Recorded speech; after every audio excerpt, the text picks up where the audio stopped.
Mariam vivait dans un petit village au nord du Sénégal.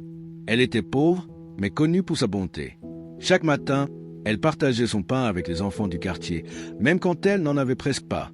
Quand un vieil aveugle passait, elle le guidait sans rien attendre. Elle disait toujours « Ce que tu donnes revient, même si c'est par un autre chemin. » Un jour, un homme fatigué, couvert de poussière, frappa à sa porte. Il avait faim, il boitait et portait une vieille valise. « Maman, je n'ai nulle part où aller, » dit-il. « Juste une nuit, s'il te plaît. » Mariam l'accueillit, lui donna à manger, lava ses vêtements et lui offrit sa natte. Le lendemain, l'homme partit tôt, sans dire grand-chose. Il la remercia d'un regard profond, puis disparut. Les années passèrent. Mariam vieillit. Ses enfants étaient partis en ville. Son petit jardin ne donnait plus grand-chose. Un jour, elle tomba malade. Les voisins étaient occupés, les passants l'ignoraient.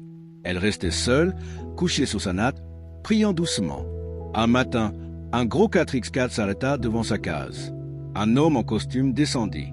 Il portait une valise neuve, mais son regard était le même. « Vous m'avez sauvé il y a 10 ans. Vous m'avez accueilli comme un fils.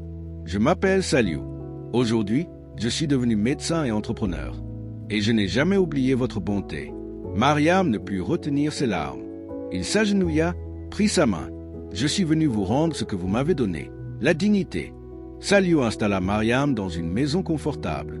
Elle mangeait à sa faim, recevait des soins et vivait paisiblement. Chaque semaine, des gens venaient l'écouter parler de la vie, de l'amour, de la gentillesse. Elle répétait souvent aux jeunes du village « La bonté est une graine invisible.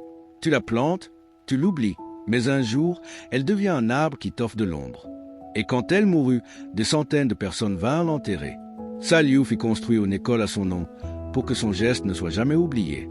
Et dans ce village, on enseigna aux enfants que la gentillesse, même petite, revient toujours.